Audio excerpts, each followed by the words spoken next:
Everyone, good evening. কেমন আছো সবাই? আমি এই গাড়ি নিয়ে বেরিয়ে পড়েছি আর রাস্তার পাশে এত সুন্দর একটা বিল দেখলাম আর বিলের মধ্যে হয়ে রয়েছে অনেক শাপলা ফুল। গাড়িটা থামিয়ে একটু ভিডিও করে নিচ্ছি, কেন বলো তো? মেয়ে বলছে ও মা দুটো ফুল তুলে না দাও। কাউকে তো দেখছি না ফুল তুলে আনার জন্য, এখন নিজেও যেতে পারছি না, কতটা জল আছে না আছে।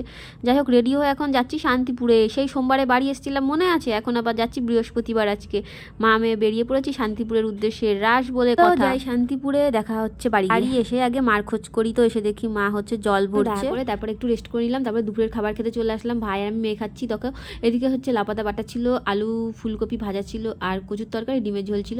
তো খাওয়া দাওয়া হয়ে গেল। তারপরে সন্ধ্যাবেলায় মা সন্ধ্যা দিচ্ছে। এখন মেয়ে একটু আঁকতে বসেছে। না ফোনে চার্জ নেই, মানে আমার মায়ের ফোনে চার্জ নেই, নাহলে ওই ফোনটা নিয়ে বসে থাকে সারাদিন। তো চার্জ শেষ হয়ে গেছে বলে একটু আঁকা নিয়ে বসে। যেহেতু সন্ধ্যাবেলা বাবা মা সবাই মিলে একটু রাসে বেরো বসে, একটু নেল পালিশ পরে। আমার পিঙ্ক কালারটা আমার হাতে দারুণ লাগছে। এদিকে আমার দুই মাও নেল পালিশ পরতে বসে গেছে। তো দেখা হচ্ছে পরের ভিডিওতে। রাসে যাচ্ছি, সেই ভিডিও নিয়ে আসছি তাড়াতাড়ি।